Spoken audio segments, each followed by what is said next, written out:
The following production is part of the Play Some Video Games podcast network.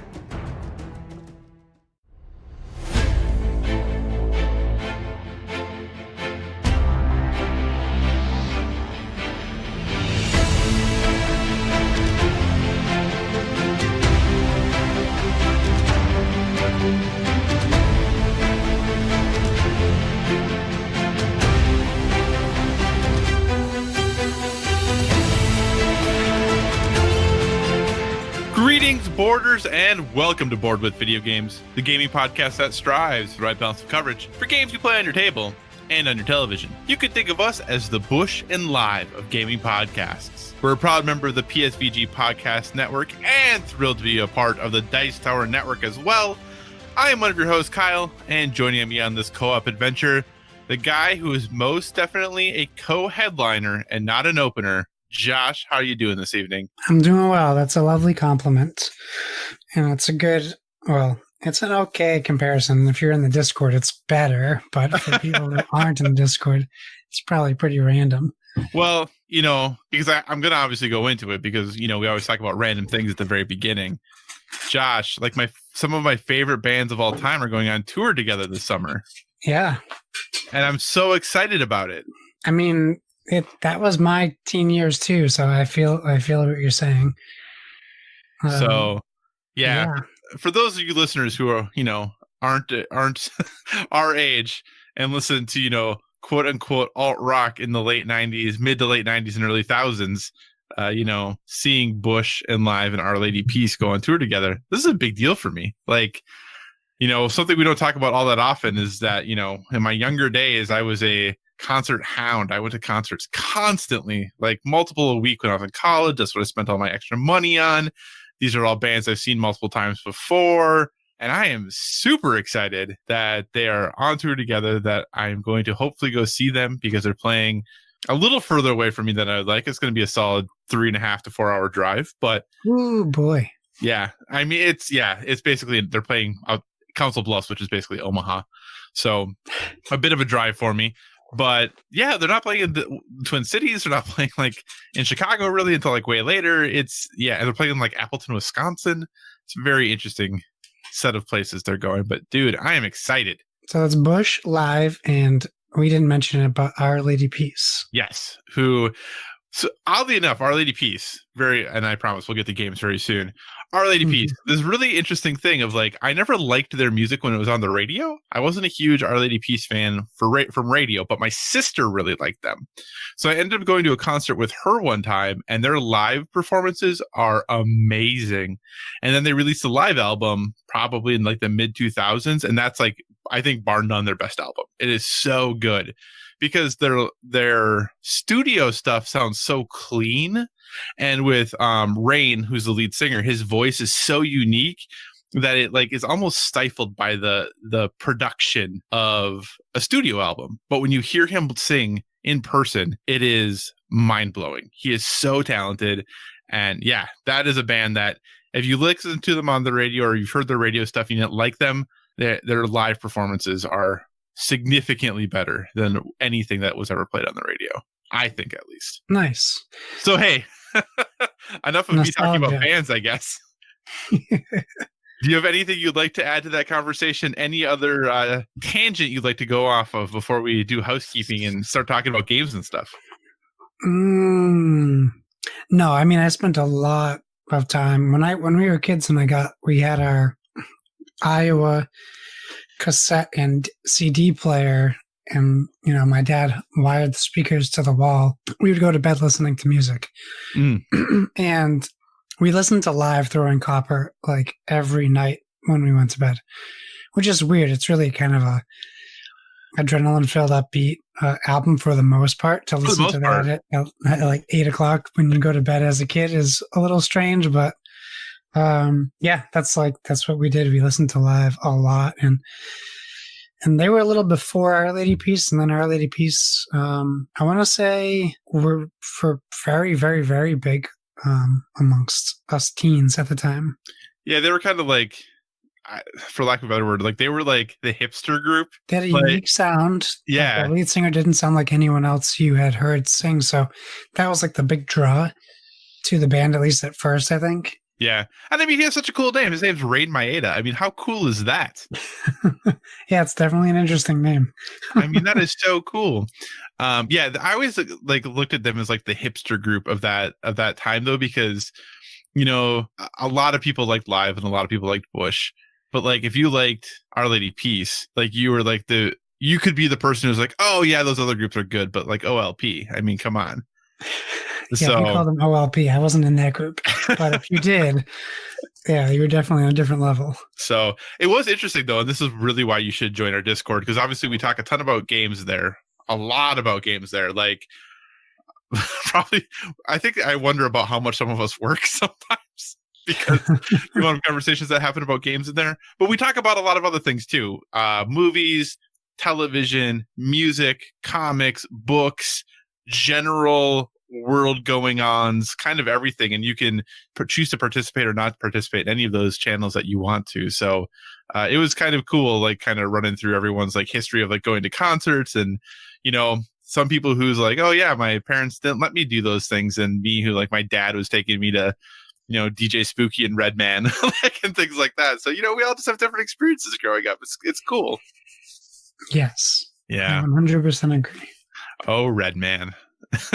It was funny though, and you know, seeing Redman in concert, I wasn't a huge Redman fan, but he was opening for Soul Coughing and Everclear. But anyway, which is just That's a weird line. It was a really bizarre lineup. I can't say the name of the tour. The tour had a specific name, but since we're a clean show, I can't say it. Uh-huh. But it was really interesting because Redman's library at the time was so small. He was known for like one song, and I can't remember what the song is. Like I can hear it in my head, but I can't remember the name of it. He played that song multiple times in his set because he didn't have enough music to fill it. So yeah, it was kind of interesting. The only time I've ever seen that done in a concert. So anyway, but hey, you know what? This isn't a music podcast, even though sometimes I think we'd like it to be. This is a gaming podcast. So thanks so much for joining us this week. As always, if you have any feedback, questions, suggested topics, hit us up at Board with VG on Twitter, or check out all the wonderful things Josh posts over on the Instagram, also Board with VG. As mentioned at the top of the show, we are a proud part of the PSVG podcast network, and PSVG is on Patreon. We are thrilled with the support you have given us there. And if you'd like to monetarily support what we do, you can find us there at patreon.com/PSVG. But the most important thing to us is just that you listen and maybe share our show with someone who you might think would enjoy it. And as a brief shout out, I want to thank Coach Hulk, Edwin Kahlo, Devin Tyus, Kevin Austin, Chris M, Bonesaw, Barry Cathcart, and Paul Calicote for being producers this week. We greatly, greatly appreciate it. And also, we are a member of the Dice Tower Podcast Network. So if you have come over to our show because of video games and you hear us talking about board games and you're interested in diving deeper into that world, we encourage you to check out the Dice Tower Podcast as well as the other members of the Dice Tower Network. No matter what type of board games you enjoy, there's a podcast on the network that is going to be right for you. So enough of this music talk, enough of this housekeeping. Josh, what have you been playing on your tabletop, sir? Oh, what a great question. I got a bunch of board games this week. That was exciting. I didn't play any games, though. I did get a bunch of games. But unfortunately, we also got 2 snowstorms, one considerably larger than the first. So the second one, I just gave that up. One considerably larger than the other. So that kept us kind of confined to what we could do. We could only pick 1 or 2 things. So, you know, I watched a movie with the wife instead of playing a board game, which I know seems counterintuitive to this podcast, but sometimes you got to spend time with the wife. What can you do? I mean, I did play Keyforge, but you guys don't need to keep hearing me talk about Keyforge, right? Because I could. Were you victorious in your Keyforge games? No.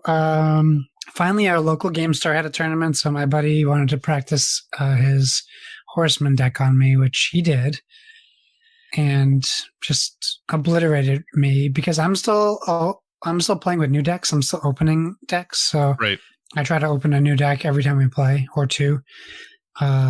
So I'm not playing necessarily with decks I'm experienced with, although I'm playing with cards I'm familiar with, Right. but not always, and not always with each other. So did your buddy play in the tournament at your FLGS? He did. He got second place. What? Only second? Did you tell Only him you were second. disappointed in him? Well, I was disappointed, but not for that reason.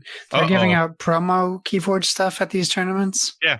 And he went to one further away, and he got, they give out like these stun token cards and chain counter cards and things like that you can play in the game. So when you read about this tournament, it said, we're giving away these things. And I said, hey, if you get duplicates, can I just give you like $5 and buy those promos off you, which was the entry fee?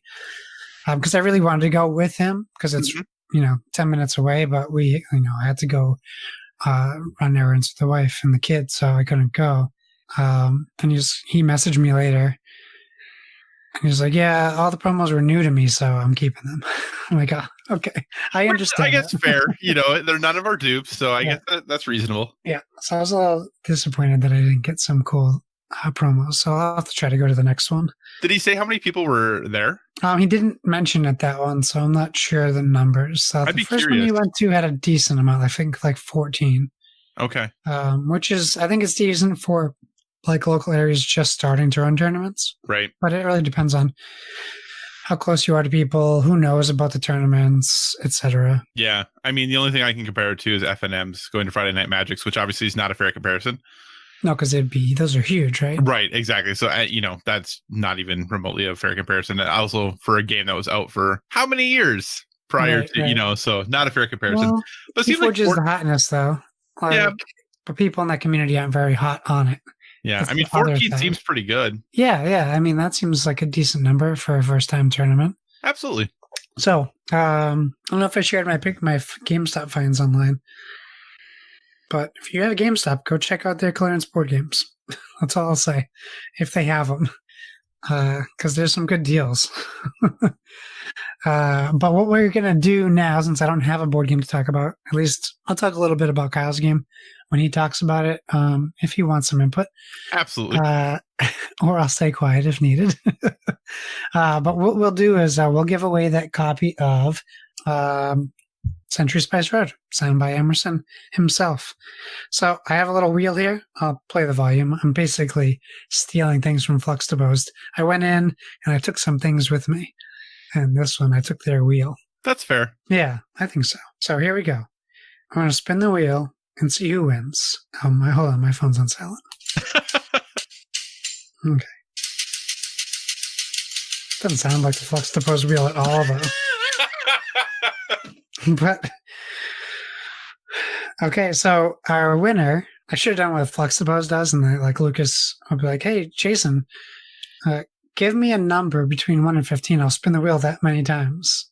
Oh, we could have done that, but that's okay. That's okay. All right, we have a winner. Our winner is, I should have downloaded a drum roll app. Oh, I could have just done one too. Look at all these things we're learning for the future. Oh, we're going to get so good at podcasting. We just need a mixer board yet. I hope that I'm drawing the suspense out. I feel like I'm on American Idol or a Deal or No Deal. 74 episodes in. We'll talk about it after Kyle's game. Of Century Spice Road, autographed by Emerson Matsuchi.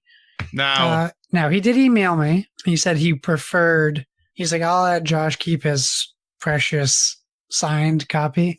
Uh-huh. While I appreciate that, Kyle and I did talk.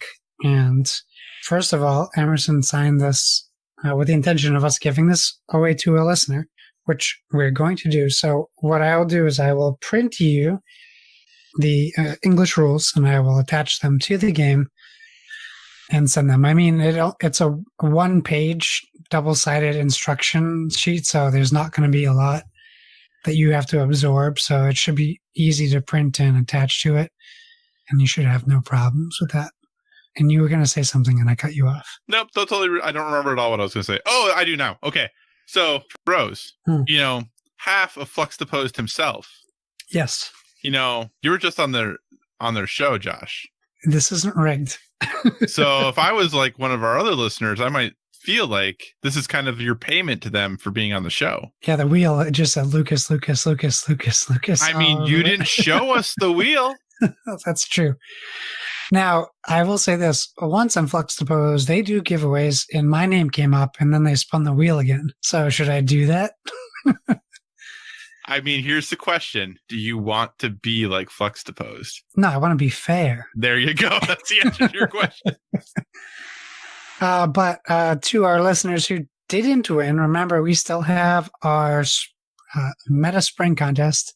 We will have contests in the future, and we'll have Emerson on the podcast. So I wouldn't rule out more Emerson giveaways. I'm not saying that that's going to happen, but we'll see. We'll see what happens. He's a very gracious guy, and he signs a lot of things. So we'll see if we can work something out where we have another giveaway when he's on. Absolutely. And speaking of that Meta Spring contest, I'm thinking next week. I think maybe next week we'll do a check-in on that. Yeah, I would be curious where everything is sitting. Yeah, right now. I'm trying to remember what the midway point is, and I think Devil May Cry 5 coming out this week will be the midpoint, I think. So yes, I think next week we will do a check-in to see where scores are at and how everyone is sitting, because I also am very interested in how this is going to go, because I don't think the February month was very nice to anyone. Yes. So look for more Meta Spring next week. So you said you didn't play any board games other than you talked a little bit about Keyforge. Anything board game related you want to talk about before I talk about the game I played? I don't know. For anyone who didn't get to pre-buy Wingspan, it is launching at the end of next week. So people who are interested in Wingspan, you will be able to finally purchase it, which is exciting. And there's a Kickstarter I would recommend checking out. It's called, and I'll probably pronounce it wrong, but it's by Thundergriff Games, sorry. It's called Iwaru, which I was really bummed I missed out on Tao Long, which was a game I really wanted to get. And like their Kickstarter versions of games are so incredible compared to their retail versions. Not that their retail versions are bad, but like Spirits of the Forest, like the Kickstarter version is incredibly different. Iwari, Iwari. And they have a deluxe edition and a standard edition. It's another beautiful, interesting, unique, I would say, fits in the abstract game category almost. But the deluxe edition looks great. I say check it out if you get a chance to see what it's all about. Since I'm not talking about a board game I'm playing, maybe I'll tell you about a board game I will eventually be playing, as I am a backer of that game. And I am looking at this game right now, and the art in this game is incredible. Mm-hmm. Wow. This is a looker. It's a very nice looking game, and yeah, you get some nice pieces with it, and it's especially unique in design. And I will not be backing in the first 72 hours, so I'm not getting the 12 metal territory scoring markers for free. That's disappointing. I really am. You can back now. Well, I know I can't. Today. Oh, did it? Oh, yeah. Never mind. Potentially, dear listener. If you cancel, you can just, if you're a listener, I'm sorry, but Kyle can get in. I can, and I might. Wow, because I just thought that there was 15 days to go, so I assumed it had been going for a while. Yeah, it's a quick starter, as they call them. Yes. All right, never mind. I'm in. So, and it's actually... So yeah, maybe we should do a Kickstarter corner every once. Did we talk about this? I think we talked about this off mic. We did. And we just never did it. We should do a Kickstarter corner in a light, like maybe like once a month, like a light week. I think that's a good idea. Yeah. So, I don't think we can call it Kickstarter corner, though. I think that's a thing already. All right. Well, we are sorry if we've infringed on any trademarks. We'll come up with our own catchy name. Yeah. It's not the Super Bowl. We can say it. As you just said, Super Bowl. It's not the big game. It's not the big game. All right. Well, hey, I have been playing a game this week, and I have been playing a game that if you had told me the premise of this game, I would have said, this doesn't sound fun, and this doesn't sound interesting. Because as I was reading the rules, I was like, this doesn't sound fun, and this doesn't sound interesting. Then I played the game, and I said, this is fun, and this is interesting. So that's a good thing. That's a really good thing. And the game I'm talking about is Cosmic Run Regeneration. I must say up front, this game was sent to me as a review copy. So I did get a review copy from Dr. Finn's Games. So thank you for them to sending us that copy of the game. So feel free to weigh my opinion of this game however you'd like, knowing that this game was sent to us. And Cosmic Run Regeneration is the easiest way to put it. It's a dice rolling, press your luck style game. If you know how to play Yahtzee, you know how to play this game. It really is, from a rules perspective, pretty straightforward. Basically, what you have is this is a Yahtzee game that kind of takes place in space. You have a number of ships that have different tracks. And you start with 6 die, you roll the die, and every time you roll the die, you must assign at least 1 dice to something. That could be to a specific track that you want to move ships down. That could be to aliens that you want to purchase. That could be to a card in front of you that allows you to get crystals that then allows you to manipulate dice and reroll dice and all this good stuff. After you have assigned 1 or more die, you just roll your remaining die. And then you can assign them to new spaces or different spaces as you see fit. Now, obviously, the die you assign somewhere stay. But once you re-roll, you're able to, if you want to, add to a place that already has die assigned to them, if it makes sense to do that. But like I said, you must assign just at least 1 die. Could be more than that. Could be all of them if you wanted it to be. Could be just 1. So you could, in theory, roll up to 6 times and assign it 1 die each time.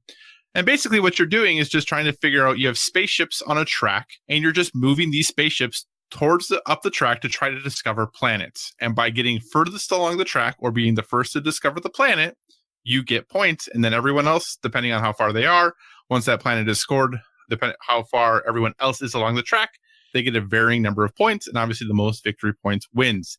You can get aliens as well, who maybe give you special abilities, and then you can trade those aliens in to get points. If you have sets of the 3 of a kind, or 3 different, or 2 of a kind, 3 of a kind, 3 different, or 5 different. You can trade them in for points. You can use, like I said, the crystals that you get to change and manipulate the die or re-roll die. But it's just like the first planet is just a single pip. So if you get a 1, then the next planet is 2 of a kind, then 3 of a kind, then 4 of a kind. And the nice thing is when you roll die, you kind of have some decisions to make then. Because say you roll, a 1, a 2, a 3, and 3 4s and a 6. And you're like, okay, or I guess that would be 7 die. So say you're rolling 6 die and you have like 3 4s, and you're like, well, I have 3 4s. I really want to try to move up a ship on the track for the planet that has 4 of a kind. You could assign your 3 4s there if you want to and re-roll, hoping you get another 4. Now, you can't move those 3 4s, so it's kind of a risk reward. That's where the press your luck comes in, and you have to at least assign 1 die each time. But it really takes that Yahtzee formula of there's nothing I can do, or I'm trying to get this one thing, and if I can't get it, I feel like I did nothing, or I just completely wasted a turn. It gives you something to do with dice all the time. Because maybe if the roll doesn't work out the way you want it to, you can still buy aliens, or you can still get crystals, or you can still do, hey, you know what, I didn't get my 4 of a kind, but I still can get my 2 of a kind to move my ship up the track on that planet. So it took a game that felt very press your luck and felt very lucky, like how good of a dice roller are you, and put enough options to it that you always feel like there's something you can do and that you're making some calculated risks to get calculated rewards. That you never feel, or at least when I've played it, I never felt like I just got unlucky the entire time, so there was no way I could win. The only other planet there is a 6th planet. That basically what you do is every dice you put on it has to be a different number. And so if you put a 1, a 2, and a 4 on it of white dice, that's worth 3 to move up that track. But then if you put a yellow die on it, you get however many pips are on that yellow die. So if you have 3 white dice and the yellow die is a 3, you'd move 6 up that track. But as soon as you put that yellow die on that planet, your turn ends. You kind of want to do that at the end whenever possible if you're going to do that. So overall, really light game, not very challenging to teach. Definitely, I think, friendly for families. I think that easily 10-year-olds could probably jump into this. As someone who doesn't have kids, I always hesitate with these things. Yeah. But I would guess 10-ish-year-olds, this seems like a good, family game for. But like I said, it's pretty light, easy to teach, easy to learn. Games go really fast. Once you have people kind of known what they're doing, you can play through the entire game in 30 to 45 minutes. I should say one thing I left out is the way the game ends is once all the planets have been scored or destroyed. So at the beginning of each turn, you flip over an asteroid card. and that asteroid will do damage to one of the 6 planets that are available. Once a planet has been hit on its 3rd time that it would have been hit by a meteor, that planet is destroyed, and you just score the track wherever people are on it. You can potentially get negative points, so it's important to try to kind of spread the wealth and work your way through as many planets as you can. But obviously, the more challenging planets to get, your 4 of a kinds and things like that are worth more points than, the single pip 1 planet. The one thing I messed up on the rules was I didn't realize that I could do like multiple like pairs. So like there's a planet that's like, if you have like 2 3s and 2 4s, I didn't realize, I just didn't think about it, that I could put both of those sets on there to move up 2. But that was only the first time I played, and then after that we had that rule down. But overall, I thought the rules were really well laid out. I think the graphic design and components are fine, are good for the price of the game. I think it's quality. They're nothing to necessarily write home about, but they definitely are totally fine to play the game with, kind of the quality of the components and things like that. So overall, really fun game for what it is. Like, takes that Yahtzee mechanic, that push your luck mechanic, and adds a little more strategy to it, adds a little more, helps mitigate the luck involved in those games. And I had a really good time with it. I'm impressed. This was not a game I thought I was going to have a good time with. I was kind of dreading reviewing it, to be honest, because I didn't want to be like, hey, we got a review copy of a game. And I really didn't like it. I can wholeheartedly say I enjoyed this game. And the thing that surprised me the most is my wife enjoyed this game. And she usually hates these kind of games. Anything that involves rolling dice and pushing luck, and anything where there isn't like a ton of strategy involved, of like deep, chunky, thinky strategy, she's usually out. But she thought this game was really fun, especially as like a way to end a game day, or start a game day. This is a really good way to either kind of ramp into things or wind things down at the end of the night. So I really enjoy Cosmic Run Regeneration. It's an easy recommend. What are your thoughts on it, sir? I know you've played it. So yeah, we played it. We also bought it. We bought the Kickstarter version, so the components are upgraded a little bit. So the components, like the ships, are cut out instead of blocks. Right. And they have gems. Not gems. They have like cubes. I mean, what I really like about the game is you have so many options in front of you, even though it's a dice rolling game. And like Kyle mentioned it, like you can put your dice on aliens. When you start the game, there are 3 alien cards on the board, and they have dice logos on them. Some of them I think may have 2, but some of them only have 1. And you can, like, if like, say, such and such alien had a 3 die on it, you could put your 3 die on that card, and then you will acquire that card to your side of the table or wherever you're playing. And then it has an ability on it that either will affect what's going on now or the next turn. You also sometimes can get an extra die that you roll, which can help. And then you can also turn in copies of, like, you get extra victory points or bonus points for unique sets of alien cards or duplicate sets of alien races, I should say. And they refill every turn, which is really nice.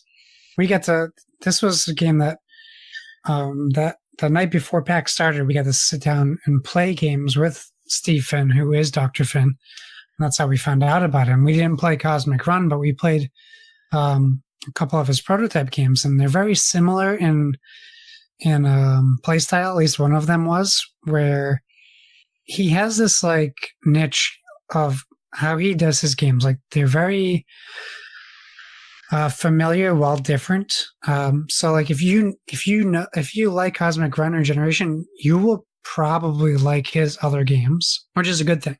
So like I can look into The Littlest Flower Shop, I think it's called, or Little Flower Shop, or Cog.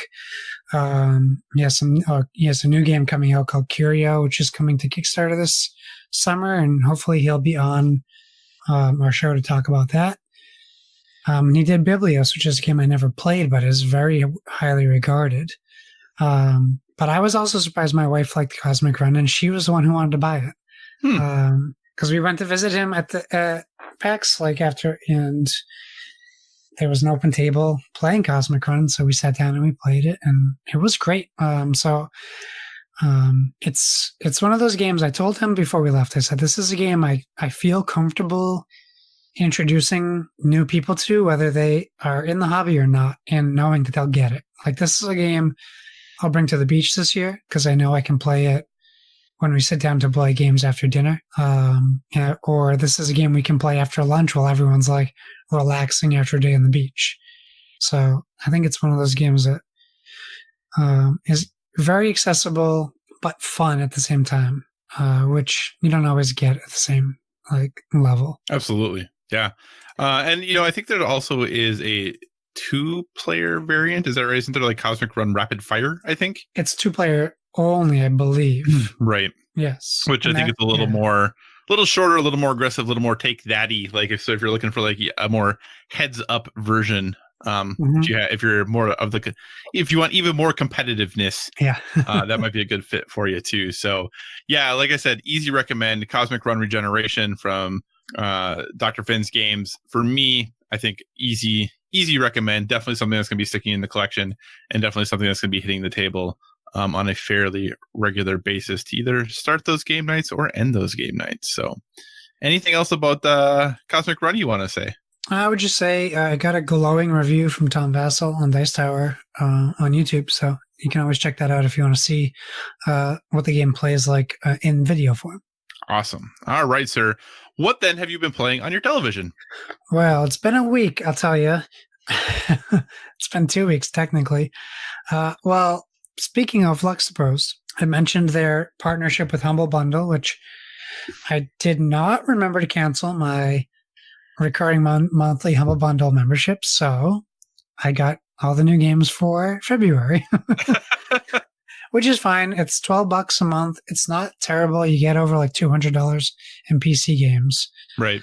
So the value is there, and they always tease you like what is available. Like they give you like 3 games at the very first week of the month, so you know what's going to be part of the bundle, and then they drop the other whatever games for the next month. Like this upcoming month is like Mutant Year Zero, which is a big one, and 2 other games I forget. Ashen, is that it? Ashen, I think, or no, Absolver. Yeah, Absolver sounds right. So in this past one, we got a bunch of games, and Caldo has been playing with Lucas and I.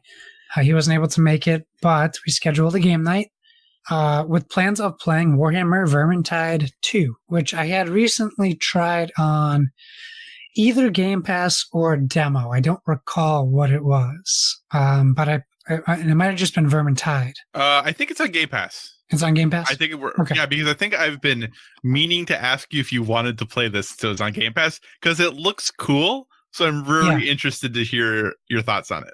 All right, so this suffers from what I say Dungeons and Dragons board games suffer from for me, the Warhammer name.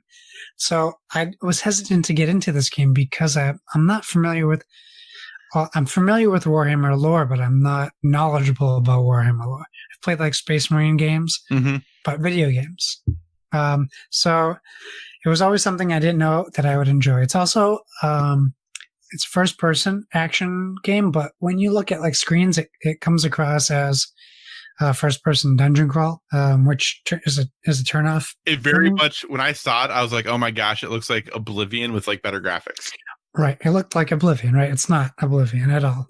In fact, I would compare it to first-person Dynasty Warriors to the extent of what the combat is like, because it's insane. That sounds awesome. of vermin that you fight at once. So you are in a party of 4. I'm not sure how the Xbox works, but because Kal-El couldn't make it, it was just Lucas and I. We were able to have 2 bots on our team instead of playing with people we didn't know, which was nice. Lucas, so when we play PC games, Lucas's PC is on another level than mine. So he's playing graphically way superior to me, but he taught me this trick that I'm still learning my PC again. So I didn't know I could put on my frame rate on my screen while we play. So once I did that, and I use my NVIDIA driver, GeForce driver, whatever it is, to optimize the games. It sets the optimal like range for what this game should play on my PC. So it's like at medium graphics, which is fine. It was running at like 112 frames per second, which was awesome. Dang. in 60 frames when the game is full of bad guys. But even still, 60 frames, I don't think it dropped below 52 at any point, which is awesome for me. I was very worried about that. It also helps that I fixed my internet speed. But it's really interesting. So you have each character has a special ability. You have like magic users. So imagine like taking the the Diablo like system where you have classes. You have, I believe, 5 or 6 characters to choose from. They each have their own thing going on, and then you have weapons. Now, you're collecting weapons as you go through these missions, and the gear system is not unlike Diablo, but you also have loot crates like Overwatch, or Anthem, if you will, where once you complete missions for like achievements, you get a crate to open, and it has gear in it. And each person has like amulets and signets, and you can have guns and hats and cloaks and all these things, which is nice. You have a lot of customization options. You also have this like main hub of you can choose from missions, you can view a world map, you can go to a forge, you can re-equip. And as you're playing through this game, there is story. Lucas and I decided we want to play Vermintide 1 before we continue with 2 because we want to know the lore. So now we're just looking for sales in the PC version of Vermintide because it's still like as expensive as Vermintide 2, which is that's the one that's like Warhammer End Times Vermintide. Is that the first one? Okay, that's the first one. Yeah. So we played the opening mission. We had a lot of fun. Lots of bad guys get thrown at you. It's waves after waves of bad guys. It's all like mission objectives. Reach this point, secure this point, find this thing, kill this guy. But you always have these waves of bad guys coming at you. Very Dynasty Warriors-esque. You'll hear like footsteps coming, and they'll be coming at you. And then all of a sudden you're getting hit from behind because there's 100 rats behind you beating the you-know-what out of you. I believe they are called Skaven. Skaven, sure. Sure. Or vermin if you want. We had a lot of fun. And in fact, Lucas said I had a lot more fun than I expected, which I totally agree with him. However, he's like, well, what do you want to do? Do you want to do another mission? Or do you want to jump into Earth Defense Force 4.1, which was one of the other games included? And I was like, well, out of morbid curiosity, I want to try Earth Defense Force.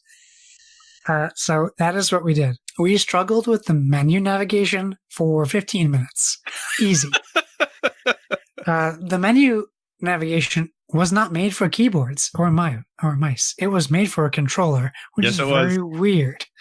So we didn't know how to navigate menus. We didn't know how to select our characters. We went through this whole rigmarole of trying to figure out what the heck we were doing. Once we got into the game, Lucas was like, you picked the hardest character to play, according to the game. It's like hard. And I'm like, yeah, okay, sure. So I picked this character. It was impossible to use. He looked like a walking tank. He was super slow. His attacks were garbage. So we tried it again. I picked this awesome character. It was awesome. The premise of this game, if you haven't played any of the Earth Defense Force games, is it's essentially a Japanese monster killer game. You're fighting giant ants and or insects in cities that are fully destructible. And I'm not even kidding when I say I was literally destroying buildings to get to an ant on the other side of it because I was so lazy I didn't want to go around it. It was hilarious. It was really fun. I would never pay more than $10 for one of these games, but it was such a blast. We had such a fun time. We were giggling like little girls. We were having an insane amount of fun. He decided to change it to like difficulty hard on like the 4th mission. And then we got our butts handed to us. So we changed it back to easy. So we played like 5 missions on that. And then we went back to Warhammer because we liked it so much. We went back to Vermintide. We played another quest or a mission. They were considerably longer and more exciting.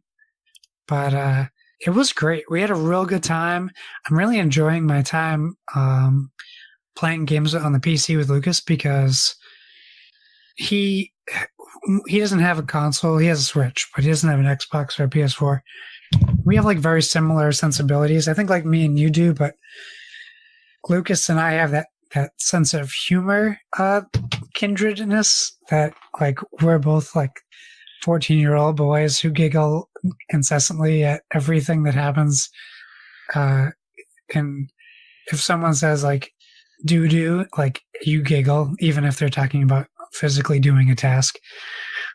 So it's just something I'm really enjoying having another friend fall into the video game fold. Like we've gotten to play with some listeners already, which has been great. And now there are people that feel comfortable dropping into games we play. Yep. And I love that because we have that. And really, all this is to say that I'm just happy that we're getting all these people into our clique, I'll call it, like our video game thing. And like as soon as like Jason gets some time and can play more games too, I'm looking forward to playing games with Jason because like there's so many people that we're friendly with that we don't get to share this awesome like hobby we have. Like to be honest with you, like when Kyle posts the notes, he like mine I'm blank because I haven't entered mine. And for a while, I just wouldn't enter mine. I would just put them in. I would just talk about them. But when I saw Kyle's video games and I saw we were playing the same game, I was like, oh, we didn't play together. And it made me feel sad. And so like, I really like enjoy the time we can play with each other in these games. So, which I think is fitting that the next two games that I'm going to talk about, and I'll just really talk about one. And then, you're also going to talk about them, which is also exciting to me. Whether we're playing them together or not, it's so exciting to talk about the games we're playing that are similar. Right. And last night I jumped into we'll call it the Donnie Challenge. My wife I played it in bed. I started Breath of the Wild.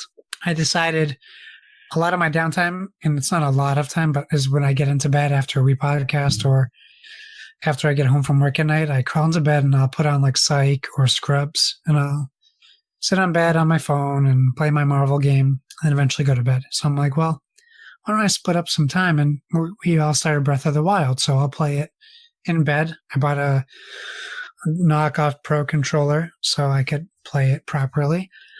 And I started playing Breath of the Wild last night. But what was funny was my wife came home from work and I'm in bed playing. And Donnie's like messaging me, asking me how it's going. And she's like, who keeps messaging you? And I'm like, Donnie's real nervous that I'm not going to like this game, I think, because he's asking me, how's it going? Are you still with us? All these things. So I started last night. I played for about 3 hours. If anyone's familiar with Breath of the Wild, this is a game that Kyle and I were not very fond of. And if you've listened to Board of the VG since the beginning, you know how much we actually didn't like this game. But we decided that we would give it another shot because, our community is very passionate about this game. And I can't speak for Kyle, but I didn't want to just write it off on a bad experience. Something I wish other people who don't like games I do like listen to me about. But that's not here nor there. But I was in bed last night and my wife asked me, I should just stop saying I was in bed last night. I feel like Confucius. So she kept saying like, why did you give up on this? How come you didn't like this game? Well, and she didn't keep saying it. She said it once. And I said, I couldn't put it together. I didn't remember. I know that it came out like a week before my child was born. So life was hectic. And a week after Horizon Zero Dawn. A week after Horizon. And so that's what I said to her. I said, I didn't remember when Horizon came out, but I knew it was around that time. So I said, I think it's probably because I was so high on Horizon and people were making these comparisons. Well, I guess it's kind of fair if you compare it on borderline generic look of the game. Maybe it's like Horizon, but it's like people comparing Anthem to Diablo 3. I don't see any similarities there. And I'll fight you if the people that listen in our Discord on that. So I think that, Horizon kind of like made my impression of Breath of the Wild a little lower. That being said, I completed 4 shrines. I did one shrine the hard way because there's no direction in this game, and it's still an issue I have with this game. And it's easy for the people we have a Discord group for this, and obviously some of these people have already beaten this game, sometimes more than once, so it's very, matter of fact for them, like they know what they're doing. So they're not thinking of the game the way I am. Like, I was supposed to find a warmer tunic to go do this winter shrine. Well, I didn't know how to do that because the game doesn't tell you how to do that. In fact, you only get rewarded if you go to the same people multiple times and they ask you, do you want some help with this? Like, there's no hand-holding in this. And for me, a guy who likes linear games, I can already tell you this is striking a familiar chord with me. I'm not giving up, but I had to do something the hard way, and it took me multiple deaths, multiple tries, and multiple frustrations on how to do this. Don't you feel like a sense of accomplishment, though, that you were able to do it and you did it the hard way? No, because I didn't know that it was the hard way. I didn't know it was the hard way until I had to ask somebody, because the game doesn't tell you, like, hey, you did it the hard way. Like, maybe after I was told I did it the hard way, I felt better. But when I was doing it, I was like, I had that overwhelming feeling that I was doing something wrong, but I didn't know how to fix that problem. Mm-hmm. So I'm like, I feel like I'm doing this wrong, but I don't know any other way to do this. When the game sets you up for shrines, it tells you use this Sheikah slate like a sniper rifle, essentially, or telescope. You can ping all the shrines that you see. These are the shrines I need you to go to. But then there's like 3 shrines you can't even go to yet. So if you start off in the wrong direction to go to a shrine that you marked, you run into the end of the map. And then you gotta walk or run, sprint, because you can't run, you get tired, to a whole nother location that could also be off the map because you don't know about it until you get there because it doesn't show you on the map. You only find out once you get there. That's frustrating when you waste that much time doing that. But it's about the adventure and the discovery. Yeah, I discovered there's a giant wall I would die if I fell over. Or there's a giant mountain I have to climb up that I can't climb up because I'll lose my grip. Anyway, those are I have small complaints. I'm assuming I can get over those pretty easily. I've spent a lot of time talking about my games. My other game is Anthem. I'm going to save... I have a lot to say about Anthem, so I'm not going to talk about it today. I'll save it for if we can squeeze in games next week or the next week after that, because I'll say this. If you're having troubles like I did with Anthem, where your game's always crashing, my game was crashing like 3 times just on the startup menu. Like I'd hit A to start and it would crash at load. Mm-hmm. And then it would crash sometimes in the middle of cutscenes, and then it would crash while I was playing. Like I've never experienced a game crashing as bad as it has. Right. I listened to some people. I'm playing on the Xbox. First, I found out it was installed on my external drive. So I went to it and I moved it from my external to my internal. That didn't change any of my problems, but I did uninstall it and reinstall it, and I have not had those problems since then. So if you're experiencing crashes, uninstall the game and reinstall it. That should help based on my experience. Coming from what sounds like none of my other friends were experiencing to the level that I was. So I'd say try doing that if you're having those issues. But I'll talk about my experiences with Anthem, the gameplay, the story, and my other problems at another date, because I have dominated Board of Video Games podcast time. No, you're fine. You're fine. I think the big thing will be, then I'll save my thoughts on Anthem as well, because I was hoping to finish. Have you finished the story? No, I haven't had enough time. I was hoping to finish it before Division 2, which means I still have another week and a half. Right. So hopefully I can finish it before the Division 2. Yeah, because my hope is to finish it before, actually, I was going to try to finish it before we started this Breath of the Wild playthrough again. And that hasn't happened.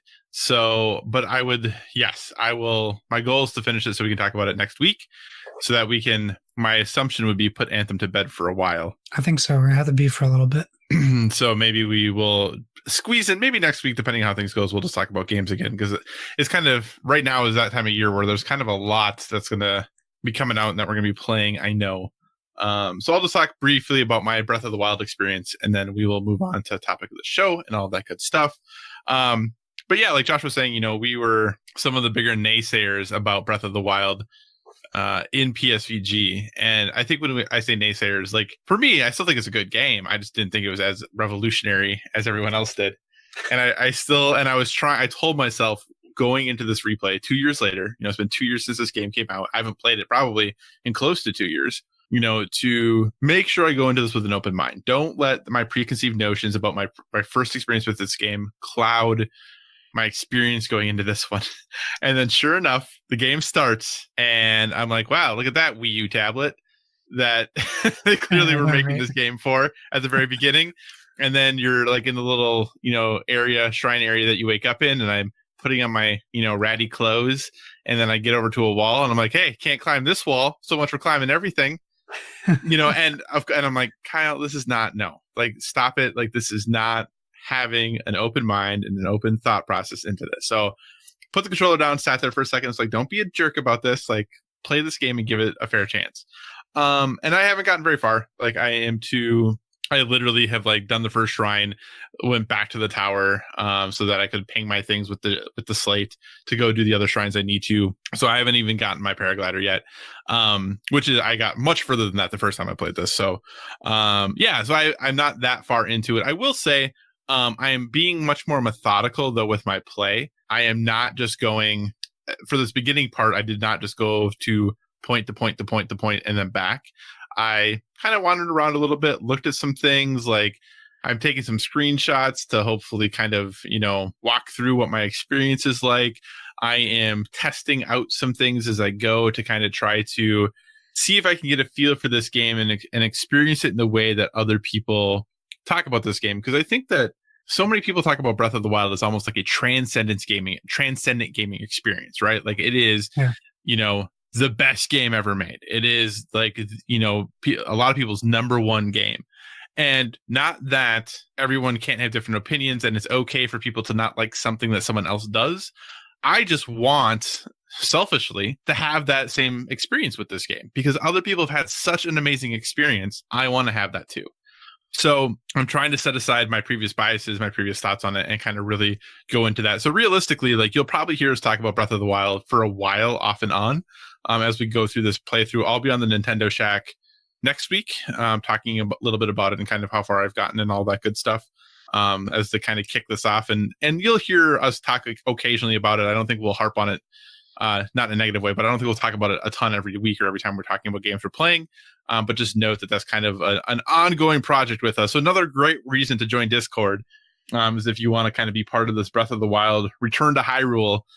We would love to have you kind of come on this journey with us. So I know I'm going to be asking a lot of questions and inquiring about a lot of things. So we have a number of experts there, people who have done most of the Korok seeds and all that good stuff. So I think this is going to be an exciting thing. And then, maybe we'll both try to finish up Anthem and talk about that next week. And I will say, I haven't had any of as many crashing. Like, I had a ton of crashing issues like the first week. I haven't really had any at all in like the last week or so that I've played it, though.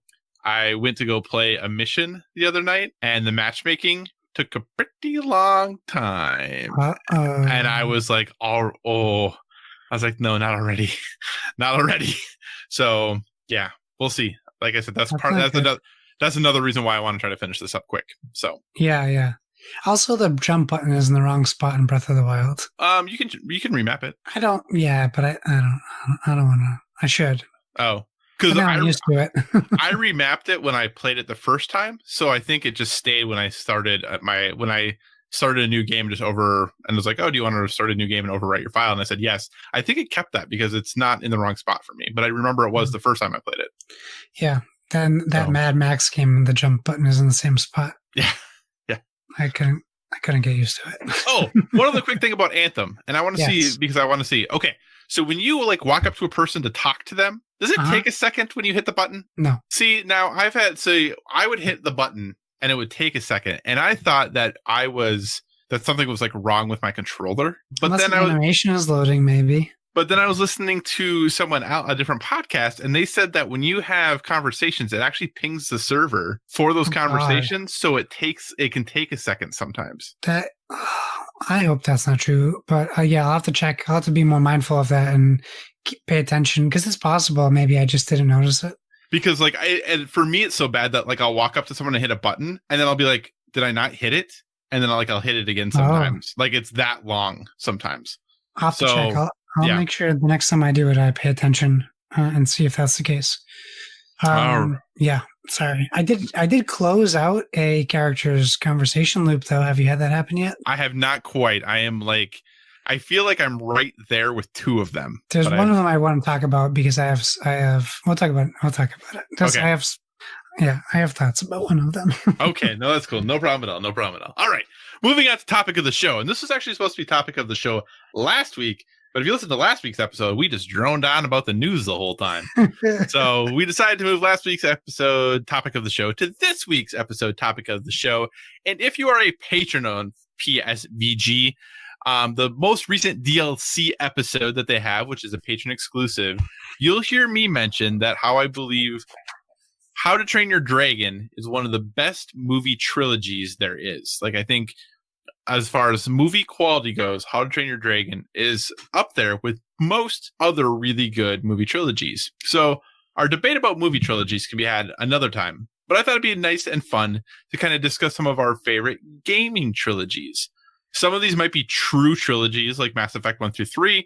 Others might be more a little bit creative of like, oh, only the original Halos, or, you know, I want to take this game, and this game from this game series to kind of create a trilogy. And in board games, there's definitely not as many true trilogies.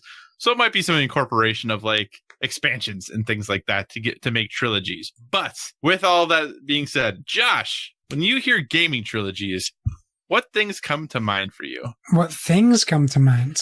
Well, I mean, I don't think you can avoid the movie analogy, like the comparison. Like, obviously, to me, growing up, trilogy just was movies. Like, there's no music trilogies. So that's all you really had. So what's the stigma of a trilogy? Like, there's one good movie and two okay movies, or there's one good movie and two bad movies, or whatever the case may be. You know, people always say it's never as good as the first. I think for the most part, in video games, that's not true. I think maybe storytelling wise, but graphically, almost every game series increases in quality over time. So I would argue that. What else does it make me think of? Cliffhangers, story arcs, strong characters, new characters, investment, and you can't have a trilogy if the first game is bad. So, investment from a company. I mean, you can, but, you know, it maybe not a successful trilogy. So if a company hires a studio to make a trilogy of games, then, you know, they kind of have to have a larger story arc that they're splitting up. However, like with the most recent string of films, sometimes trilogy makes me think of making a movie longer than it needs to be, splitting it up instead of making it one film. I don't know that I've seen that in video games yet. And I was going to say, you know, when you say, excuse me, you know how I mentioned a long time ago, side note, about like my throat bothering me and like having this stupid cough thing? Yeah. Still totally have it. Have you gone to the doctor? Of course not. Okay, well, go to the doctor. Well, we'll see. So I apologize if I had some like weird croaks in my little intro to this, or if I cough a lot during this. But in response to your like, well, you know, if you can't have a bad trilogy, I mean, you can hear it. So people will say this isn't, you know, a good example, but Lost Planet would beg to differ. Oh, ouch! I totally 100% disagree with you. You think all three of those games are good? And I granted there's more than three. No, but that doesn't make it a bad trilogy. There's a game that's bad in a trilogy. I would argue the first one was the only one that was any good. Oh, I like Lost Planet 2 a lot. Oh, really? Eesh. Yeah. Yeah. I mean, Lost Planet 3. Whew, that one was rough. That one was really rough. Yeah, but do you does that cover a whole, like, ruin a whole series for you with one bad game? Well, but I didn't really like Lost Planet 2 either. Okay. So That's for me, like the first one was fine and the other two were not good. All right. That's fair. That's fair. Like I said, might be controversial to some people, but that's my thoughts on Lost Planet. It's been so long, though, since I played Lost Planet, but I'll tell you, I was excited to see they were added to back compat. Yeah, a part of me actually wanted to replay it because I was like, maybe I was just in a bad mood. Because I had a friend who adored that series. They thought it was so good. And I was like, well, maybe I just missed it. It's still a unique series. Yes, I agree there. Definitely agree there. Very unique. I would say Anthem tries to emulate it a little bit.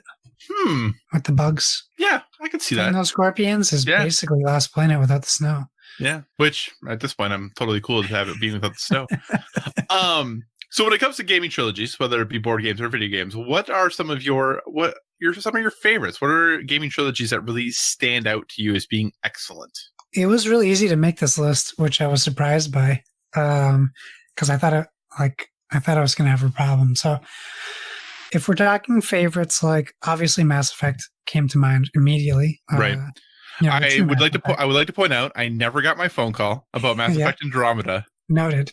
Which is a really long-running inside joke if you have listened to PSVG Prime from years ago. Yeah, at least 2 years ago. Yeah. One that people might not expect me to mention is the Command & Conquer Red Alert series. Oh, interesting. I didn't realize you were a fan of Command & Conquer. Yeah, I grew up on that game. That was one of the first games that included 2 discs, so someone could play on another computer in your house 2 rooms away over Ethernet. That was the best. That and Age of Empires. We would crush those games.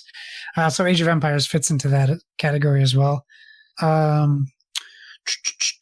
mean, I have a whole list. I got so many like incredible gaming trilogies, but if I'm going to name legit just 3 games in a series, although because I don't include Andromeda, those would be the ones like I would say that I loved as a one and done trilogy. Gotcha. What about you? So, I mean, okay. Mass Effect is definitely on there for me. I really enjoyed the Mass Effect trilogy. And though I don't know that I was as disappointed in Andromeda as some others were, I definitely also did not finish Andromeda. So I think that probably speaks kind of volumes about it. But Mass Effect was one of those games that, at the time Mass Effect was big, I was big into multiplayer online games. Like that's pretty much all I did was play Call of Duty and Halo at the time. Like that was all I was playing, other than when Mass Effect came out. And then I would play Mass Effect until I beat it, and then I would go back to playing my multiplayer online games.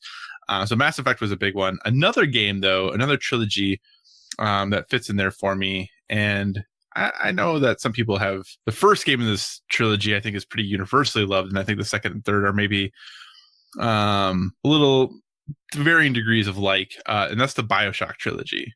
Oh yes, I didn't even think of that. Yeah, I'm a really big fan of BioShock, and I think even though 2 is made by a separate team, I still really like 2, and I think overall, 3 got a little more shooter gallery-y and became a little more of a shooter, and maybe steered a little bit away from the original BioShock and BioShock 2, but I still really like Infinite. I think it's a fun game. I enjoy the ending of that game. I think is pretty cool. So I think for me, the BioShock trilogy is great.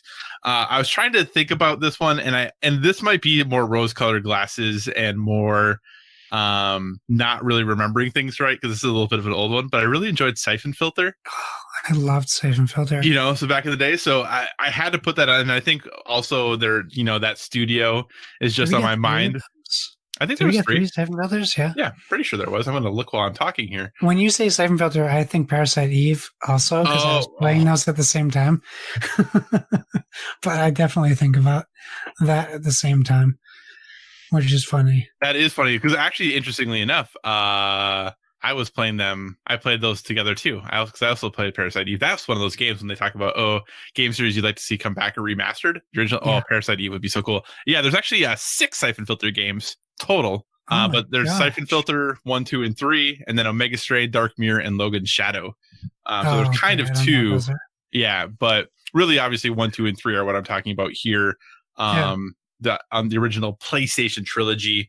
Because then the other one, the Omega Stray, Dark Mirror, Logan Shadow, is the PS2 trilogy, I think, and maybe with some PSP action in there as well, I think. That must be PSP, yeah. Yeah. So, but yeah, I really enjoyed the original, Siphon Filter. Gabriel Logan going around doing his thing. I know that Metal Gear is kind of where people tend to go more for that kind of stylish of game, but Siphon Filter was the one for me that I was just appreciated more and had more fun with when I played, and I could understand a little bit better what was going on. That makes me think of SOCOM also. Oh yeah, I know. Oh man, poor Zipper. Yeah, but like that was big. That was like, I want to say that was like the first big like PlayStation networking game that I played. And yeah, I remember waiting in line for SOCOM 4 at PAX East. The very first PAX East, I waited in line for like an hour and a half to play SOCOM 4. Wow. And it was, well, that's what lines were like at PAX East, unfortunately. Right. For any game, but I got to talk to like the developer of it while they were there. Like that was like the best. Those games are awesome. Yeah. Well, and I mean, gosh, there's probably 10 SOCOM games. I mean, there was so many of them. There was so many, yeah. Yeah. And, it's really sad though, because, SOCOM 4 came out right when that great PlayStation outage happened. Yeah.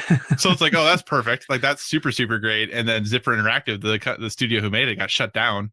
So just feel like that's a game that would be ripe for a revival. And, PlayStation was talking recently. I can't remember who exactly, if it was which executive it was, if it was Sean Layden or who was talking about how they absolutely believe PlayStation needs multiplayer games as part of their lineup, because right now, like all their first party stuff, basically, other than like Gran Turismo and like MLB The Show, which are kind of done online, like everything is single player pretty much. So yeah, you're right. That's true. So yeah, so they have said that they need multiplayer games. So I'm wondering if that, is SOCOM going to be the thing to return to that. But moving on a little bit here, another collection for me, and this is a trilogy that's kind of, I mean, it is a trilogy, but it's not. It's kind of cheating. And that's going to be Assassin's Creed, but specifically the Ezio collection. So like Assassin's Creed 2, Brotherhood, and Revelations. Yep. I have actually never played the original Assassin's Creed. Really? But I've played every Assassin's Creed since 2. Revelations is so good. Oh, I agree. Loved Revelations. People were really down on that for some reason. When I played that though, I mean, I'm a huge Assassin's Creed fan, so I'm right there with you on that. Yeah, so I really enjoyed Assassin's Creed, and I think I'm a little nervous because, Assassin's Creed 3 comes out remastered in March, and we have it because of the version of Odyssey that I purchased. But playing Assassin's Creed now with using the bumpers and the triggers for attacking, I really am very nervous to go back to a older Assassin's Creed, because I just don't know how it's going to feel. Because I love how it feels now with Odyssey and Origins. Like I think they have nailed how that combat should feel now.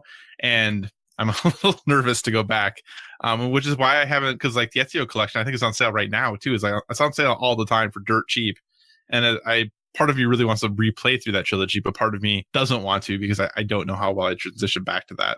And then I would be remiss if I didn't just talk about, and I think obviously 4 is a great addition to the series, but just the original Uncharted series. Yeah, I have that on my list too. So I think that's just a phenomenal series that is one that will always hold a special place in my heart. And I think 4 is a great capstone for it.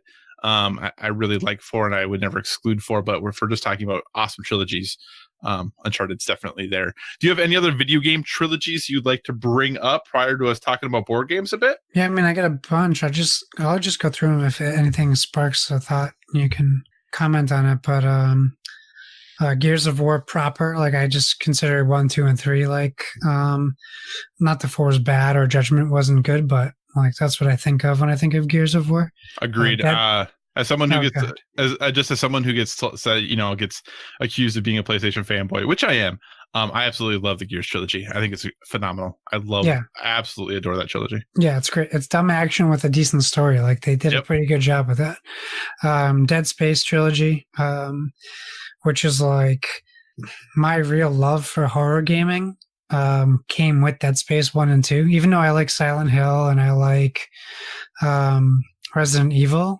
Like Dead Space really was one of those games that got tension for me. I know Dead Space 3 would be considered the trilogy killer, Right. But I think 1 and 2 are so strong, and I really want to try Dead Space 3 again with someone else because they created that game to be cooperative and they changed the way that game plays. But I never played it more than solo. You want to know a deep, deep shame of mine? You haven't played the Dead Space trilogy. I've never played the Dead Space trilogy. I mean, you don't have to be ashamed about it, but it's definitely something you missed out on. Like it was that it hit at that time that I just wasn't playing horror games anymore. Yeah. And like I now, want to go, especially because I've started playing horror games in VR, which is like absolutely terrifying. I want to go back and play it, but I kind of thought there'd maybe be a remastered, and there just hasn't been. So it looks like I watched Jason Lacey play it on Flexipose. He did it on Twitch. It holds up. I watched him play the entirety of Dead Space 1. It looks great on PC, at least. Is it back and pat? Yes. Okay. Well, maybe I'll have to do that. All then. 3 of them. Well, no. It must be back and pat because all 3 of them are on EA Access. Oh, okay. Perfect. Well, maybe then I will have to do that. I'm not sure. Yeah. I mean, it looks great on PC, but he could also have the tweaked up way higher so it looks better. Right. Than what but I'm not sure. I put OG Halo, so Halo 1, 2, 3. Twisted Metal. Oh, very cool. Yes. The Arkham series, Arkham Batman, Arkham. Not Origins. I Origins really liked Origins, but I would just keep it with the Arkham, just to keep it as a trilogy with the same developer. I would just keep it with. So you're booting it. But it stays in my heart. But okay. I booted it out. Okay. I put OG God of War, Dragon Age, Metal Gear Solid, and then Warcraft 1, 2, and 3 for the PC. Those would be my PC one. My video game ones. Gotcha. The only other one, actually, because you just nailed pretty much every other one that I had, the only other thing that I would throw on there are the first 3 Tony Hawks. Okay, that's a good one too. Soul Calibur. Let's throw that on there. That's a good one too. So Mortal Kombat. I think the hard thing with games, especially and this happens in movies too, but I think even more so in games, Final Fantasy 15, Dragon Quest 11, rarely do we stop at 3. Very rarely. Not a trilogy anymore. Yeah, very rarely. So when it comes to board games, good sir, you have things you consider to be board game trilogies. I only have 2. Oh, I would love to hear them. I think I know what one of them is going to be. I'm sure you know what one of them is, but it's not a proper trilogy yet because the 3rd one hasn't come out yet.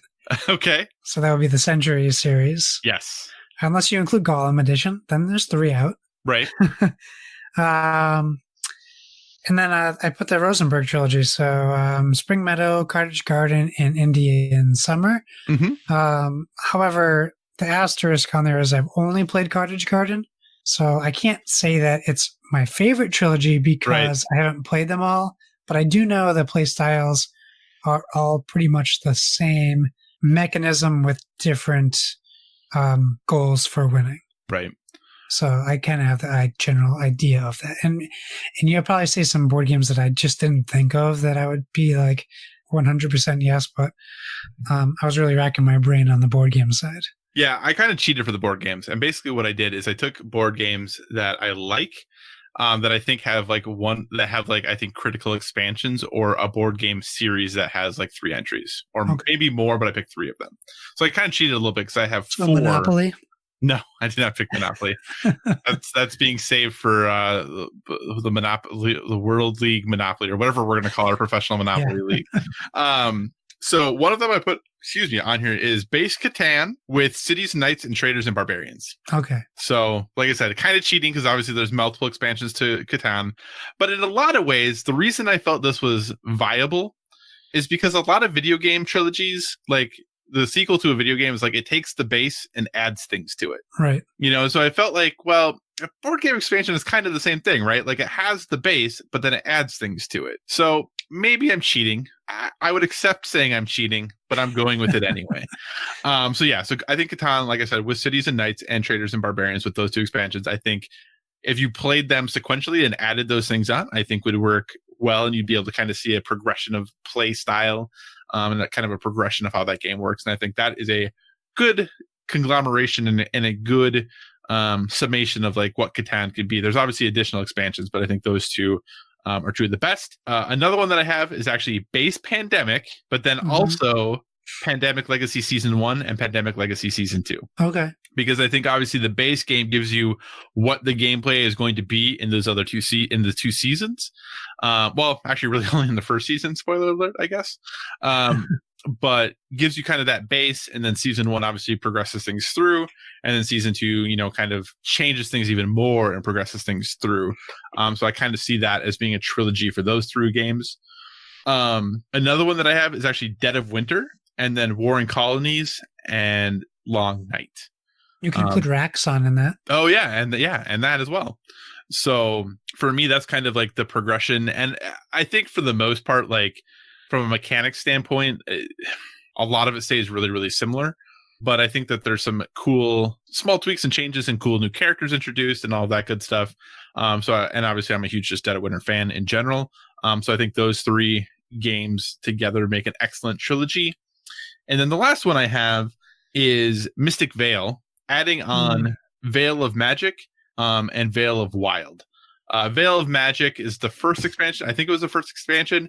And the reason I included these 2 as the 2 is I feel like Veil of Magic almost kind of just could have been in the base game, just kind of fits right in there without much. It feels like the stereotypical answer of it feels like more Mystic Vale. Whereas Veil of the Wild then is kind of the first like progression I feel like you see in like gameplay in that game, and starting to add some new and different mechanics and mechanisms and kind of how you approach the game. So Mystic Vale, adding that Veil of Magic. Look what we have. Oh, there we go. Can you see the glare? It's very hard to read. It's the Twilight Gardens one they just released. Yes, they did. I saw that. I was actually going to order that potentially, but now I might be getting Iwari instead. So yeah, I know, right? we'll see what happens there. But yeah, so those are, for me, when it comes to video board games, kind of some things that I kind of put together as board gaming trilogies. But it's not something that, you're right, in the board gaming world, we don't have a ton of actual true like trilogies per se. Yeah, I would add Ascension to that if we can include like essential expansions. Absolutely. Even if it's just the first 3 Ascension base game, and then the 2 Edge of Darkness, and the I used to know all the expansions by heart, but there's been so many. Right. But if you just add the first 2 expansions, those games work so well on their own. With the new like the Dreamscape game, it adds a new mechanism, so it's harder to recommend mixing them all together. Mm-hmm. But those first 3 are solid games that work very well together. Very, very cool. Well, dear listener, if you have gaming trilogies that you think are amazing, feel free to let us know over on the Twitter, or join us in the Discord and talk about it. Or if you have thoughts on my suggestion that How to Train Your Dragon is one of the better movie trilogies out there, I would love to hear your thoughts on that as well. Speaking of interacting with us over on social media, Josh, I think we got some wonderful questions from the listeners. We do. So via Discord, we have Heavy Metal Riff asking, he says, if this has been asked before, I apologize, but have either of you ever considered designing your own board game? If not, why? If so, what was it? I'll go first. We've talked about this at least once before on the podcast. Mm-hmm. For me, I have not. And if I'm going to answer the why, it's I just don't know that I have the tool set to do it. It's not something that I've ever put too much thought into. Would I ever be opposed to it? No, but it would be something I would want to do as a career. I know that's not easy to just jump into a career without experience, but maybe figuring out what to learn and do as a career. But right now, when we had Dave Machado on from Smart Iguana Games talking about Gravity Warfare, after we finished recording and we just were talking to each other, he asked me that same question. Have you ever thought of designing a board game? And of course, I was like, well, you should be talking to Kyle, not me. I just haven't had that aha moment that, like, I know all the things I like in board games. I know what I prefer. I just haven't had that ambition yet. Maybe it'll strike me. Who knows? But Kyle, this question's more for you, I think. Yeah. So I think talked a lot about, maybe not a lot on the podcast, but in general about like the desire to design it in my own board game, whether it ever gets published or not, or I try to pitch it or not. who knows? But I do have this desire to kind of put together a game of my own. And just because, it's something that's kind of like, I like thinking about games from that perspective. And I try to often min-max games. So like for me, it's a natural inclination to kind of head that direction. I have 3/4 that I have like roughly sketched out. And I kind of have to decide which one I think I want to just kind of go and build. One is actually like a deck building game, probably not surprising. That's based on an IP that exists out there. So when I have like sketched out rough cards and things like that, like I haven't used the IP's name, but I have like very, like in my, like on my notes written, like, it's like this thing. And then like given the abilities and things based off that. So one is a deck building game. It's kind of, if you want to think of it from like similar to how like Harry Potter Hogwarts Battle works, it's kind of in that same vein as far as how that game would work. One is just a straight up Euro that I've worked on a little bit. That's the one that I'm least excited about. One is a dungeon crawling style game, probably more similar to something like Seventh Continent or something like Gloomhaven. Also based the idea for it came because of an IP, but I pre-existing IP, but I don't know that final product will be based on that. And then the last one is a take that game that has a magic theme, but like not like Magic the Gathering, like magician stage magic theme. Nice. So yeah, so those are kind of the 4 that I have like kicking around that I've been kind of working on here and there or on a lunch break at work or something like that. I have to kind of just decide which one I'm going to double down on and put the effort into. I think it's going to be the deck building game just because I like deck building games the most and I feel the most confident in my knowledge with those. So that's probably where I'm going to lean. But yeah, definitely something I would like to do. Definitely something, like I said, that I've worked on some, but definitely something that I need to get to the point that if I'm going to do this, I just need to do it because there are things that are in very rough states as far as they are currently. So, but hopefully someday I'll be able to be like, hey, here's this game I designed and be able to play it with friends and things like that. And that might just be good enough for me. So nice. He ends his statements with, also, why haven't I won anything on Amazon giveaways? I don't know, Lucas. I do Amazon giveaways all the time. Once I found out they were a thing, I found out they were a thing when my wife won something and it showed up at the house and she didn't tell me anything about it. So I was like, where did you get this from? Where's the money? And she said, I won it on Amazon giveaways. Yeah, so, I've also never won anything on it. So, but hey, he won a game from us. Yeah, that's why you haven't won anything. Oh, you know what I just remembered? He was disqualified from all Borders Video Games giveaways on the Discord. Do you remember that? I do remember that. It just happened 2 days ago. Yeah, I do remember that. I wasn't going to say anything. Interesting. Well, we'll have to look into this. Okay. Well, we'll see what happens with that. Our next question is via Discord from PSVG Kevin. He says, and I'm not changing the spelling because I don't know if you made a goof or he did. If you could design a game around Gilmore Girls TV show on Earth, what would it be and why? That might have been a copy and paste mistake on my part. I don't know. So here's what I'll say. Band. Kyle, you? So I am a fan of Gilmore Girls. I think it's good. Kevin likes Gilmore Girls. He thinks it's good. Josh clearly is not a fan of Gilmore Girls. And that's fine. That's fine. Not everything is for everyone.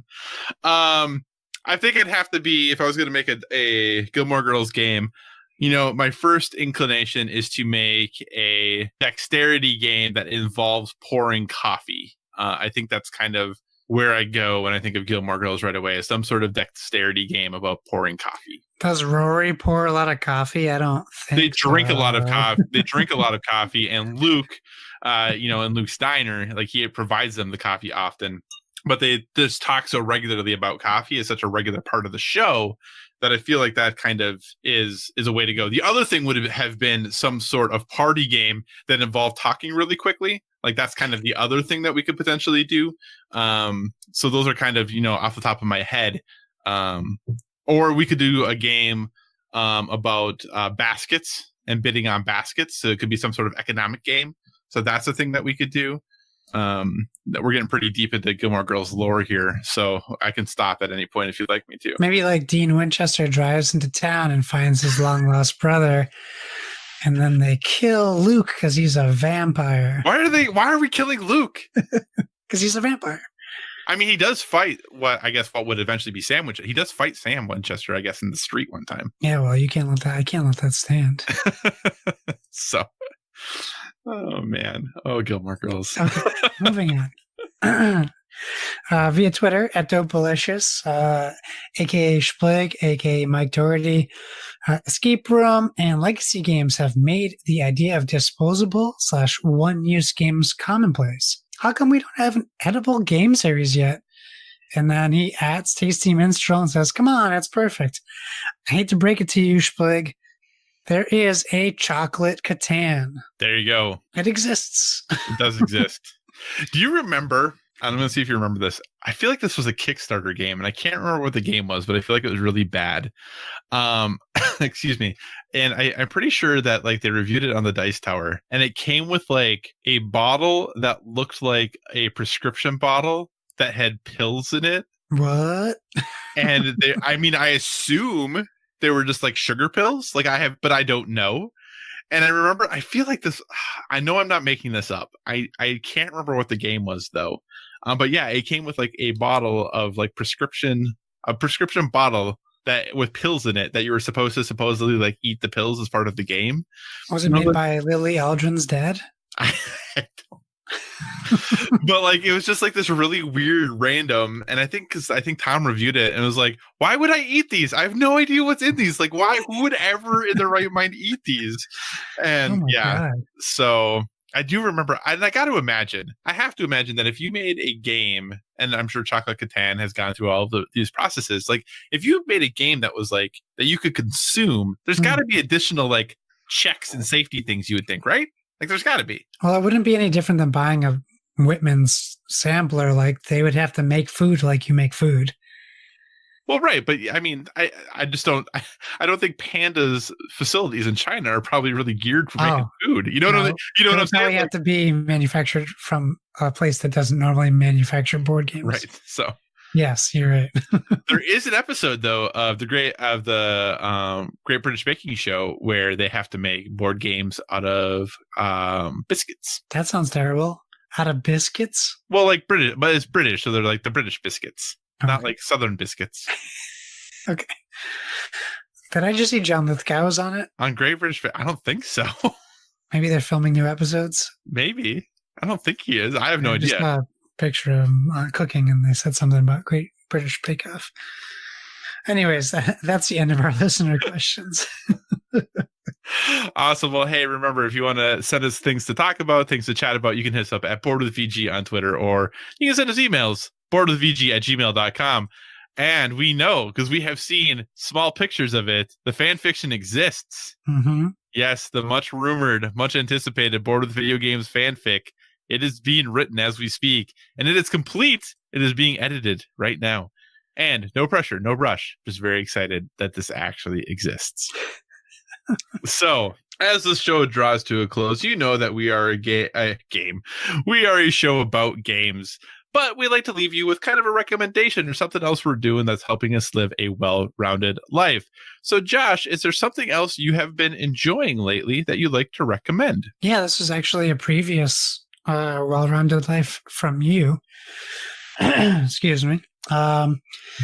So we sat down with the wife, a nice relaxing night in after the baby went to bed. And well, I'll tell you, I went to Target and I purchased 2 movies in 4K, probably both that don't need to be in 4K. One was the 30th anniversary of The Little Mermaid, because my wife is the biggest Little Mermaid fan. And the second was Wreck-It Ralph. Ralph Breaks the Internet. And being a parent means I don't get to see movies in theaters anymore. This was a movie I really wanted to see in theaters. I'm a big fan of the first one. And I remember Kyle talking about it. You didn't go into much detail because I don't think you wanted to spoil it at the time. Correct. I still don't want to spoil it. I will say I really enjoyed it. For a kids movie, it's very adult. There wasn't much kids movie in this kids movie, which was surprising to me.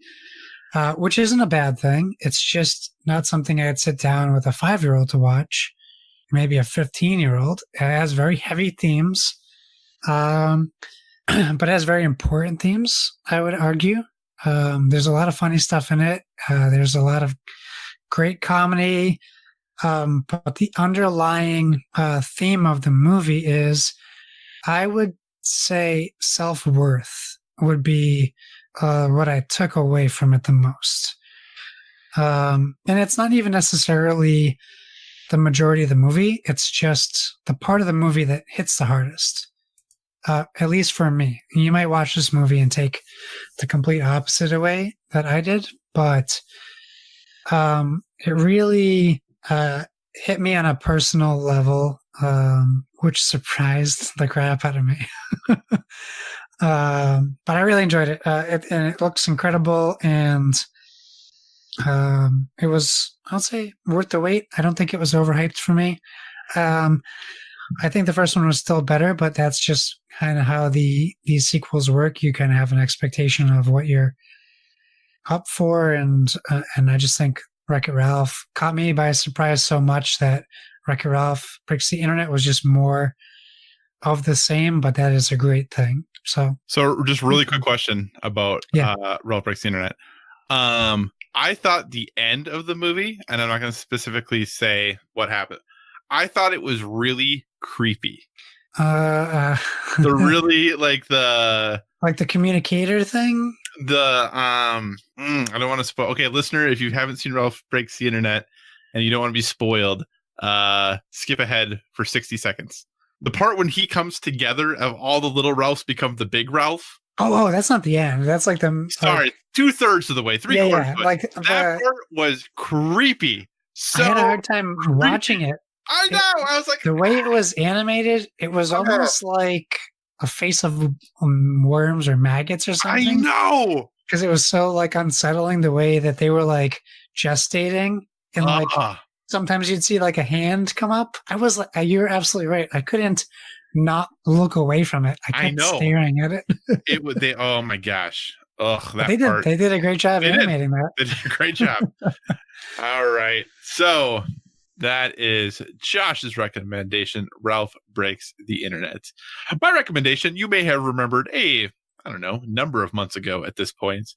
I had mentioned how I was waiting to see this documentary feature because it wasn't available around me. So in the meantime, I watched a movie called Meru, which became my, recommendation or my well-rounded life suggestion. Well, this weekend, I finally got the opportunity to watch the movie I had been trying to watch, and that was the movie called Free Solo. It is about Alex Honnold, who attempts to become the first person to ever free solo El Capitan in Yosemite.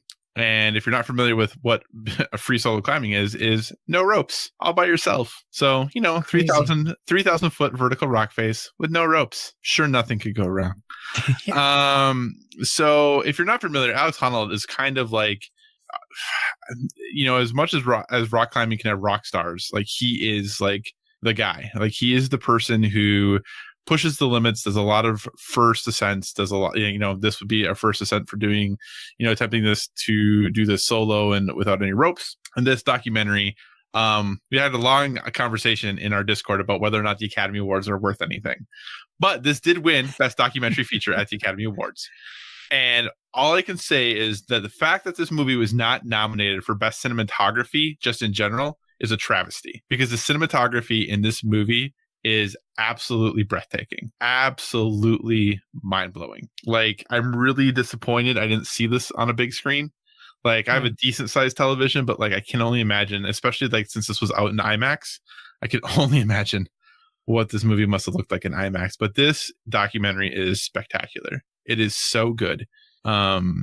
Just not only the cinematography and the filming of him actually climbing, like the stories behind like him coming to the terms of doing this, what this means to be filmed while doing this.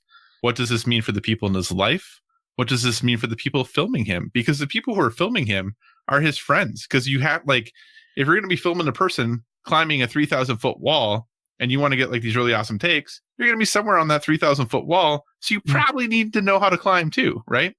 So like these are his friends who are filming him and realize that like we might be filming his death. Right. because if he makes one mistake, there's nothing to catch him, you know? And like just seeing them go through that and like what that means for them and how they try to rationalize that in their mind. Friends who are helping him train and helping him prep for this, you know, and hearing them talk about like, well, he's going to do this either way. So if something happens and I didn't help him prepare, I'm going to feel even worse. Right. Because it's going to happen. He's going to do it. So how can I not help him be as prepared as possible? I have anxiety just listening to you describe this. Right. You know, and he has, like it talks to like his mom and his girlfriend and like all these people in his life about like what this is like. And, you know, his perspective on, you know, living, what does it mean to live? What does it mean to chase your dreams? What does it mean to be good at something? And like kind of the comparison he draws is saying, you know, free climbing and free soloing is like going for an Olympic gold, but if you don't get the gold, you die. My God. Those are your two options. You win Jeez. Or you die. That's it. And there's a lot of conversations about like, can he do this while being filmed? Because does it change his mindset? Would he do things he wouldn't normally do because he knows people are watching him? Right. You know, and just like, what does that mean for someone mentally as they're trying to do this thing?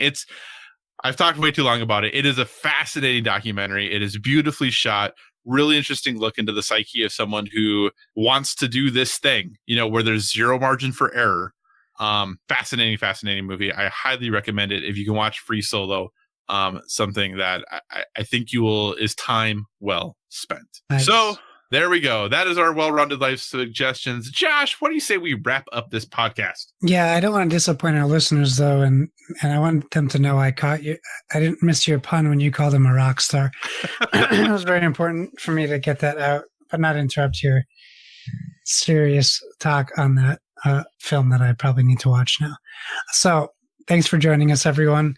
In addition to finding us on Twitter and Instagram at Board with Fiji, you can find us on Facebook at facebook.com/boardwithfiji. So feel free to give us a 5-star rating over there. Also, if you want to communicate in the more long form, or you're not feeling social media, feel free to email us at boardwithfiji@gmail.com. We tag our stuff with the hashtag boardwithfiji, and so should you. Whatever podcast service you're listening to us on, we encourage you to give us a stellar rating. That is, whether you're downloading us from the PSVG feed, the Dice Tower feed, or our standalone BWVG standalone feed, Board with Video Games. I'm always tempted to read it that way, so I did today. You can find me on Xbox and PlayStation at YSO Sirius. That's SIRRIUS. And I should probably renew my PlayStation Plus. If you're listening to this on Thursday, we have our community game night this coming Saturday at 8 p.m. We are playing Jackbox on Twitch. I will tweet info this week on what you need to do to play with us. And Kyle and I will surely think of a backup plan in case this does not work. Always. We'll figure something out, and we'll tweet that as well. Kyle, where can people find you? So you can find me at all the usual places: Twitter, Instagram, PlayStation Network, Xbox Live, Board Game Geek, all at Psychocross, CYCOCROSS. I'm going to try to be a little more active on Board Game Geek, I've decided. I'm going to see how that goes. I lurk, I read a lot of stuff. I don't post really ever, so maybe I'm going to try to start doing that. If you have suggestions for future topics, be sure to reach out to us on the social media because we want to talk about what you want to hear about. And remember, everyone, whether it be board games or video games, never stop gaming.